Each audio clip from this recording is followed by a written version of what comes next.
He started saying that he thought I didn't trust him. And he was right. But I didn't want him to know this just yet, because I was having fun with it. Then he says, "Prove it. If you trust me, cut your hand a tiny bit and send me a pic."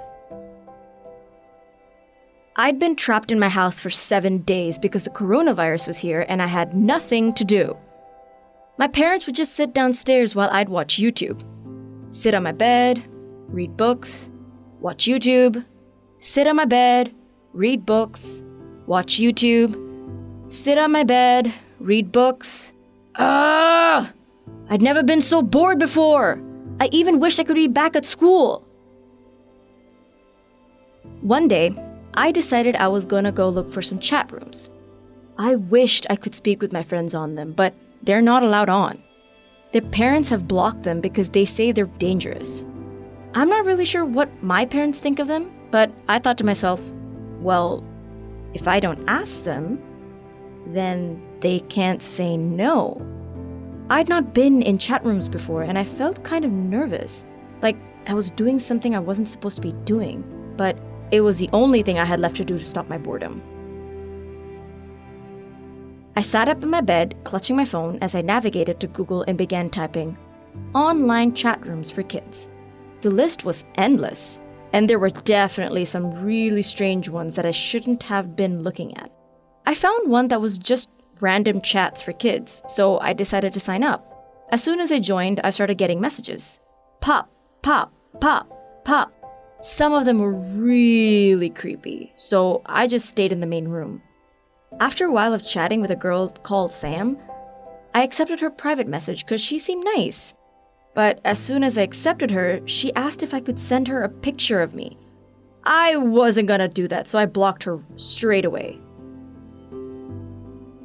I was getting sick of this, and I was ready to log off when I noticed someone come into the chat. It was a message that read, "Hey everyone, I know how much of a hard time it is at the moment with the coronavirus, and if anyone needs to talk, I am a counselor and I help kids with depression." I decided to stick around in the main room, where we all chatted about how we felt. I don't have depression, but I thought it was great that he was doing that, so I stuck around to chat. Before logging off for the night, I sent him a message saying, "Hey, great job helping people with crazy coronavirus. Thanks." The next morning, I reached for my phone and had a notification. It was a message from the counselor. "Hello there. You are welcome. It is what I do for a job, so if you ever need anyone to talk to about any issues you have, I'm always here." I didn't really need to reply to him, but I decided I was going to. I was interested in what he was doing and how he helped people. I completely lost track of time just sitting there glued to my phone, one message after another, when suddenly, "Jess, it's lunchtime. Come and get some food quickly," my mom called. This gave me a real shock. I looked over to my clock and it was 12:30. I couldn't believe it. After my lunch, I went straight back into my room. He wasn't online anymore, but I did have another message from him. "Hey, I'm going into my work now, but if you want, you can find me on Snapchat. I sometimes use it to show kids with depression some of my animals as it really helps them." I didn't see any harm in it, and he was a good person, so I decided to download Snapchat and add him. We spoke for a few days there, and he did send me some pictures of his animals. Then one night, I said bye, and he replied with, "Bye, babe." Bye, babe? Why did he just call me that? I turned up my phone and threw it down as fast as I could. The next morning, I woke up and thought I'd had a bad dream. But then I looked at my phone and it was right where I had tossed it the night before. I slowly turned it on. My heart was beating like a drum. I really didn't want to see any more messages from him. And then my phone beeped. My heart missed a beat and I felt nervous, like I was going to be sick. As I opened the message, I saw the message from the night before and then a new one that read, "Morning, babe. Hope to speak to you today." Ugh, no way. I was freaking out. I took a screenshot of it and sent it to my friend who was a year older than me. She replied saying, "Haha, Go along with it and act like you're not scared, but don't give him anything. I decided I would do this, just for a bit, and then I would tell my parents what he had said to me. So I replied with just, "Morning." As soon as my message had gone through, he was back at me with another question. This went on all morning, with creepy words in all of his questions. Sweetie, darling, babe. Why was he saying these things? He knew how old I was. I told him when we first spoke. Later in the day, he started saying that he thought I didn't trust him. And he was right. I didn't want him to know this just yet, because I was kind of having fun with it. Then he said, "Prove it. If you trust me, cut your wrist a tiny bit and send me a pic." No way. Why would I do that?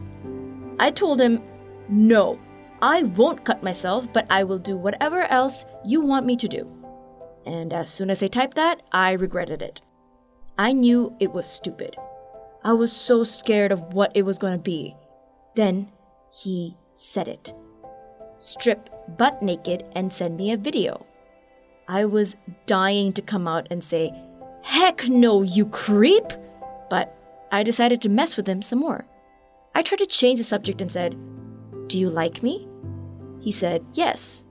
Then he went straight back in, asking for the video, becoming more and more pushy. I told him I would, but later tonight after my parents went to bed. I thought that would shut him up, but it didn't.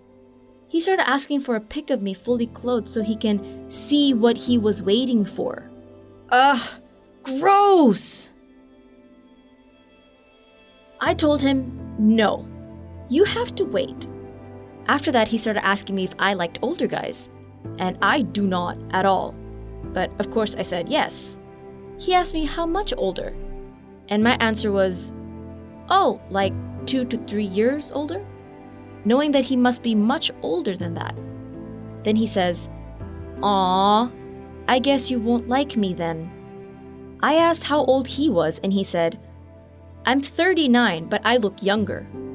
I screamed in my head and was nearly sick in my mouth when he said that. A few minutes of silence passed, and then a message pops up. "Do you still like me?" he asks. At this point, I had enough. There was no way he was getting any pics from me. So I replied, "No, you creep. This has been a prank the whole time to see what you really wanted. You said you were a counselor and you lied." He snapped me back a really mean snap and told me I was a bad person and said I should be ashamed at what I'd done. I didn't feel bad for what I'd done at all. He knew I was 11. He was the bad person. I just wanted to make sure he didn't do it to anyone else. I decided to tell my parents what had happened, and then they could call the police and tell them about this man. I sat down on the couch between them. They were glued to watching something on Netflix. I started talking and got to the point of a man calling me babe on the internet. My dad reaches for the control and pauses his show. His head turns to me and says, "What did you just say?" I repeated it and continued the story. My dad was furious with this man, but at first with me as well for not coming to them sooner. My mom flung her arms around me and squeezed me tightly. I was happy to tell them I just outsmarted this guy, and my dad was angry and my mom was sad. My parents explained to me how dangerous what I had just done was, and that there are some very bad people on the internet waiting to groom children to make them do nasty things, and sometimes even kidnap them. My mom has now blocked me from going on the chat rooms just like my friends, unless she is with me or she knows they're definitely safe.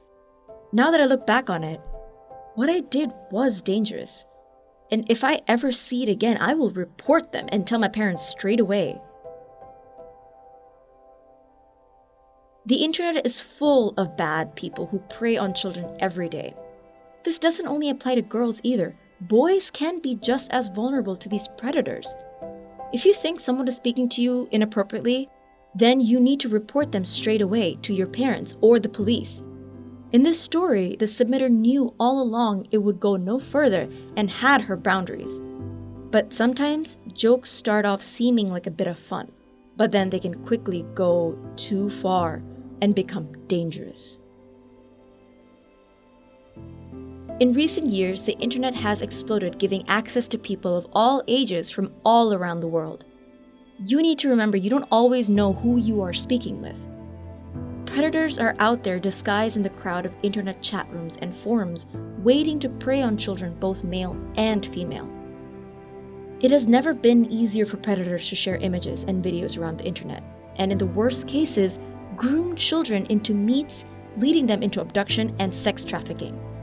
While governments around the world are battling to stop this, many are overwhelmed by the sheer number of predators out there.